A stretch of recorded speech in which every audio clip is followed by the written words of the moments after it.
was born and raised in Japan, and I was born to, unfortunately, a broken family, I would say. And I had a dad, and he was like an engineer, but he was very abusive, and he used to beat my mom. And all of us, we were 3 kids, and like we used to see, like we grew up seeing my mom crying and, you know, being beaten like in front of our eyes. We were also beaten, and we were also abused, like verbally, like psychologically.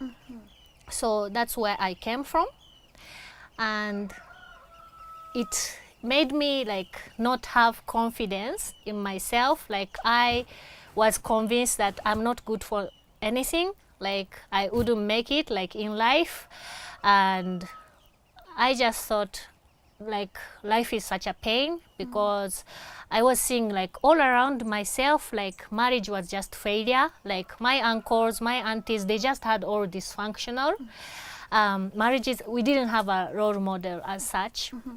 I didn't even know God back then. Like we were Buddhist kind of family.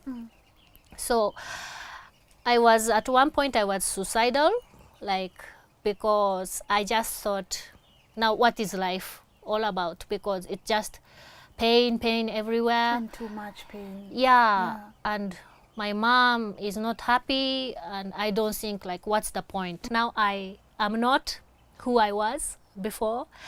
And you know, that girl who wanted to die, now I can say that I'm glad I didn't die, because there was something else on the other side. Yeah, you know, I didn't know that I can be a mom to kids, because I was like, why should I give birth to kids? Because all the life has to offer is suffering. Yeah, and you know, like it's just painful. You just give birth to make yourself happy, but the kids won't be happy. I can't even parent them, like, because I didn't receive any love. But all that now is different. Like I have 2 beautiful daughters who look up to me, and I'm not a perfect mom, but I enjoy myself like every day with them, imparting like what I have to them. And what makes me just happy is the relationship that they have with the dad, the Nick. It's a healing process for me, like what I didn't get from my own dad.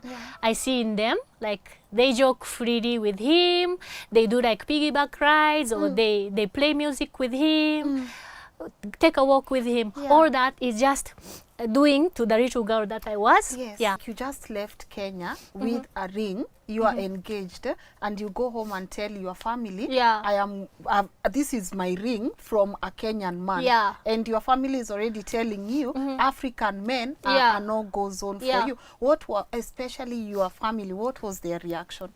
Well, they were not happy, like they were not approving of anything. And first of all, they were not happy I'm Christian. I became Christian, and they were not happy about anything. They're not happy I'm going to Tokyo, like nothing. So I just decided, if I was, as much as I was so afraid of my dad, if I keep listening to him, I'll never live my life. And, you know, seeing what they have, if I keep listening to them, I'll become like them. And you did not want that. Yeah, like I wanted to try for myself, and even if I go to Africa and backfires, it's my choice. So I will be responsible.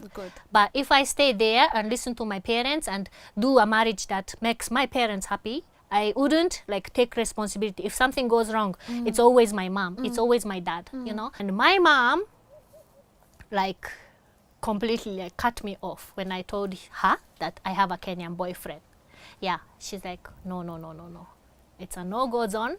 If it was Italian, if it was British, if it was America, but not African. Yeah. That must have been hard for you to hear. Yeah.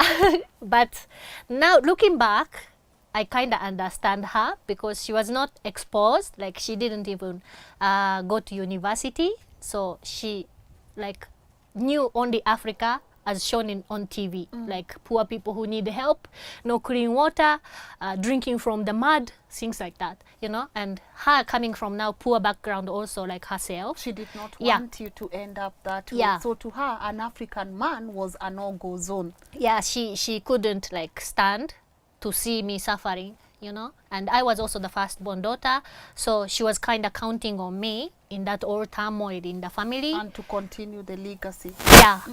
So I felt sad. At that time, I couldn't see where she's coming from. So I thought she didn't want me to be happy, just the way she was not happy. But I didn't see it at that time. So anyway, I just went because the friends in that same house, the band members, they're like, you should go, because if you go back to Japan and get a job, you'll never get an opportunity to go to Kenya. Yeah, to go to Kenya. So I just took the plunge and came to Nakuru at that time and visited him for like 2 weeks. Visited his family in Taita Taveta. Yeah, met his dad and the relatives, uncles, aunties. Hey, you even went and met the family? Yeah. Did they know that like you were coming as his crush, his girlfriend, his future wife, or what? How did he introduce you? I don't know how he talked to them, but they were like all excited. Like the whole village almost came out to take a photo with me. At what point did you guys now get together and decided, okay, now we need to start a family? And what are people back in Kenya saying about you too? You know, as we were communicating, I developed like a complete trust in him because he was always there. Like as much as there was power cut and dozing off and all that, he was always there, kept promises. So that's somebody who is faithful and, you know, trustworthy. And his family at home, they loved you? Yeah. Like, no, you cannot also marry a Japanese? No, like his family, like all of them. By the way, he's the last born of 12 siblings. So there were many like aunties and sisters-in-law and brothers-in-law. And I had never experienced like such a big family situation, you know. And so they really liked me and they, you know, they treated me like one of their own, which I really appreciated because I never had family love, you know. So when they offered me like accommodation, give me food the way they give to everybody else, just laugh about the same thing, I just felt like, wow, you know, a family is like this. Yeah, but later he told me like there were some concerns, like how will you take care of her niece, you know, coming all the way to Kenya, will she like be okay with all the hygiene and everything is different. So there were some concerns, but not like really against, yeah, as such. Oh, did you invite your family and did they know you were getting married and what did they say? Yeah, actually, my mom came, like she gave in, although she was not happy, like she didn't have peace yet in her heart, but she just felt, I think, I should be there, like for Yuka, because otherwise she'll be all by herself in the midst of Kenyans. So I'm really grateful up to date. Yeah, because I think that was mother's love because, you know, for her, she was under this bondage of like my dad. She couldn't even go like for 2 hours for shopping because my dad was like always where are you, where are you? And she would be beaten. So for her to come all the way to Kenya, get a passport, get a visa, come, she came with a friend and it, yeah, I think looking back, it really meant a lot because without her, it would have been different.